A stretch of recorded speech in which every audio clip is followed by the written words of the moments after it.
Bonjour à tous.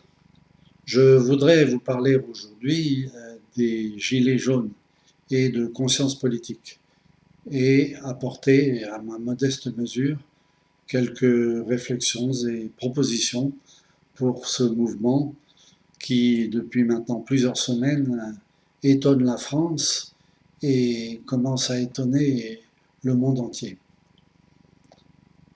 Voilà donc plusieurs semaines que la France s'est réveillée, la France se réveille, la France profonde, celle que l'on n'entend jamais, celle descendant, la France périphérique, la France oubliée, descendant de ceux qui ne sont rien, mais de ceux qui produisent et qui font tourner le pays, de ceux sur lesquels le pouvoir compte bien pour vivre et prospérer. Sans cette France profonde, sans ces gilets jaunes, la France ne fonctionne pas.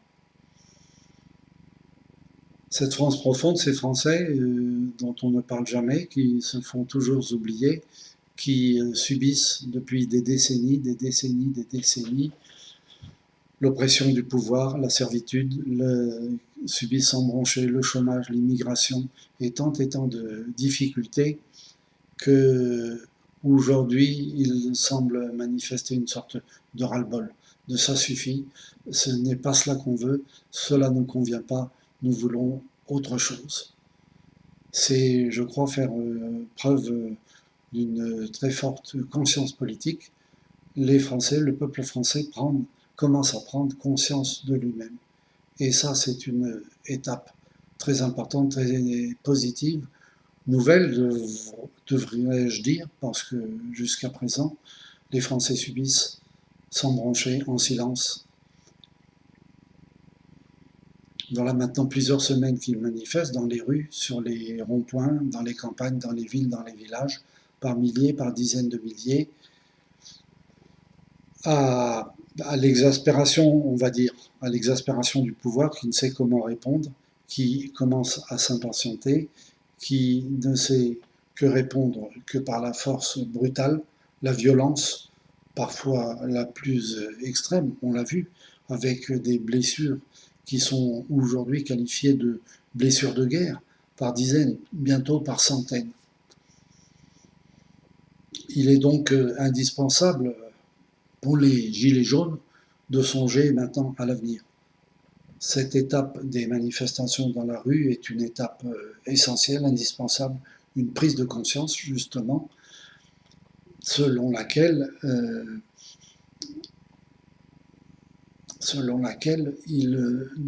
ils doivent passer à une autre étape. La première question, dirais-je, que pourraient leur poser leurs opposants et que leur oppose le pouvoir, l'État, l'oligarchie, le système. Combien êtes-vous? Vous n'êtes qu'un groupuscule, vous n'êtes quelques milliers d'agitateurs, de casseurs et de perturbateurs. Point barre. Donc la première réponse à opposer, c'est se compter. Je crois que c'est la première étape qui est indispensable et je suis surpris un petit peu de voir que personne n'y a songé encore. Donc je crois que c'est une bonne idée et que c'est une nécessité importante. Se compter partout, sur les ronds-points, dans les villes, dans les villages, sur les places de mairie, sur les églises, dans les rues, sur les places d'église, dans les rues, se compter par dizaines, par centaines, savoir exactement combien nous sommes. Nous, les Gilets jaunes, nous, la France profonde, la France des oubliés, les classes moyennes qui sont laminées. Donc, savoir combien nous sommes. Des dizaines, des milliers, des centaines de milliers, c'est une première étape. Une fois que nous sommes comptés, on va vous rétorquer, mais qui êtes-vous?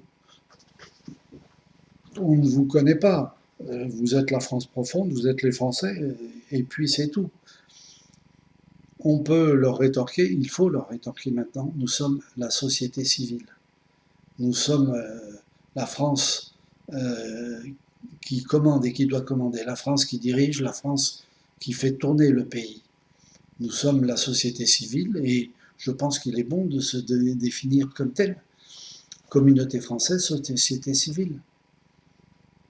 Vous aurez noté qu'en France, il existe des communautés qui ne sont pas françaises, puisqu'elles se définissent elles-mêmes communauté de France, mais qui arrivent à se faire entendre, qui arrivent à faire avoir du pouvoir et exercer une certaine influence sur les pouvoirs publics. C'est donc à nous d'en faire autant et de dire nous sommes la société civile, avec un slogan par exemple, le peuple ordonne, l'État exécute. C'est bien ainsi qu'on appelle les pouvoirs exécutifs.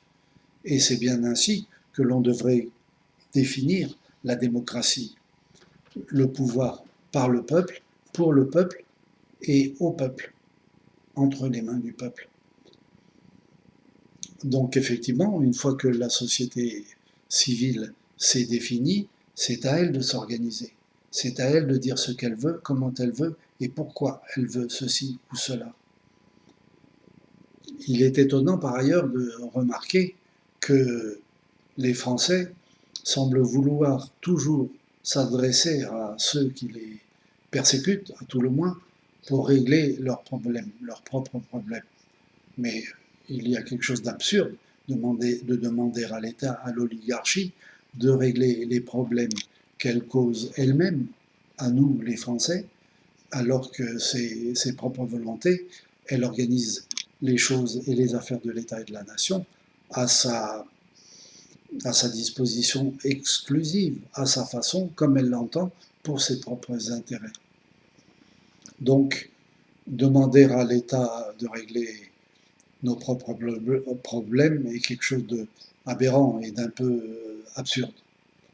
Il s'agit donc, pour nous, les Gilets jaunes, la société civile, de régler nos propres problèmes et de définir, dirais-je, notre souveraineté. Hein. Que sommes-nous? Que voulons-nous? Et pourquoi voulons-nous ou refusons-nous ce qui est actuellement? Une fois que nous sommes définis, je crois que la troisième étape essentielle, c'est d'organiser un vote, une votation comme font nos cousins suisses ou d'autres, et comme on fait aussi il n'y a pas si longtemps que ça, les partis politiques. Un vote, je vous le rappelle, totalement illégal, illégitime, anticonstitutionnel pour les dernières élections présidentielles qui leur ont permis d'organiser un premier tour factice, mais qui permettait d'éliminer les gêneurs, ceux dont on ne voulait pas, et de placer ceux qu'ils voulaient sans concertation aucune avec les Français, et placer quelqu'un qui, aujourd'hui, on l'a vu, n'a aucune légitimité et une très faible légalité, malgré les scores du deuxième tour. Il faut donc organiser un vote dans lequel le peuple français redéfinit et réaffirme sa souveraineté. On pourrait imaginer un vote, un référendum, organisé par nous-mêmes, organisé par les Gilets jaunes, sur les ronds-points, sur les places des églises, sur les places des mairies, dans les villes, dans les villages, qui définirait la société civile, comme par exemple le peuple est libre et souverain en toutes choses, et aucune autorité humaine supérieure ne saurait lui être opposée. Ensuite, on pourrait rajouter le bien commun et l'intérêt général sont opposables à toute loi. Et finir par exemple, tout contrevenant devra en répondre. Effectivement, si l'on réfléchit, si l'on voit depuis des décennies comment fonctionne notre démocratie parlementaire, toutes les lois sont des lois, dans leur immense majorité, des lois partisanes et particulières qui servent des intérêts particuliers, des intérêts partisans aux dépens des citoyens, très souvent, et pour l'intérêt très souvent aussi exclusif de l'oligarchie et du système. Une fois que nous aurons voté, un vote organisé par nous-mêmes, bien sûr, nous, nous actons, nous faisons acte de cette société civile qui prétend et qui entend reprendre ses affaires en main. Vous l'avez bien vu, nous n'obtiendrons rien de ce pouvoir, de cette oligarchie qui n'entend rien lâcher et qui ne lâchera jamais rien, qui depuis des décennies tient des promesses qui ne sont jamais tenues, organise les choses à sa façon exclusive. Quand les Français ne sont pas d'accord ou s'opposent par un vote, cette classe politique passe outre et refait un autre vote, soit au Parlement, soit par ailleurs, et donc ne tient absolument aucun compte de la volonté des citoyens. Il n'est donc pas question pour eux de changer quoi que ce soit, et toute discussion est vaine et stérile, tout débat, toute négociation n'aboutira jamais à rien, si ce n'est à gagner du temps pour tricher, pour mentir, pour contourner l'obstacle et pour finalement réduire cette contestation par la force si nécessaire. Car ils n'hésiteront jamais à employer la violence parce que c'est tout ce qu'ils ont à leur disposition. En revanche, de la force, ils n'en ont pas parce qu'ils ne savent pas gérer le pays. La force est de notre côté. La force du droit, la force de la justice, la force de la vérité. Et cette force est incontournable et invincible. Il faut que nous en ayons conscience. C'est ce que commencent à montrer les Gilets jaunes, c'est ce que nous commençons à opposer et à afficher devant le pouvoir, devant la terre entière. La conscience politique de la société française, la conscience politique de la société civile, qui entend reprendre la totalité de ses affaires en main parce que c'est juste, parce que c'est légitime et parce que c'est la vérité. Voilà quelques réflexions et propositions que je souhaitais vous soumettre. Je pense que le mouvement des Gilets jaunes est un mouvement en profondeur, de grande ampleur, qui est appelé à durer et à appeler, je pense aussi, à bouleverser les choses en profondeur. Depuis 200 ans bientôt, on voit que les choses ne fonctionnent pas, que les guerres se suivent, les malheurs se suivent, la prospérité est éphémère et ne dure pas, et les problèmes demeurent. Les problèmes s'accentuent, la France s'est endettée, la France n'est plus la France qu'elle était autrefois, et ceci pour le malheur du plus grand nombre. Voilà donc quelques réflexions.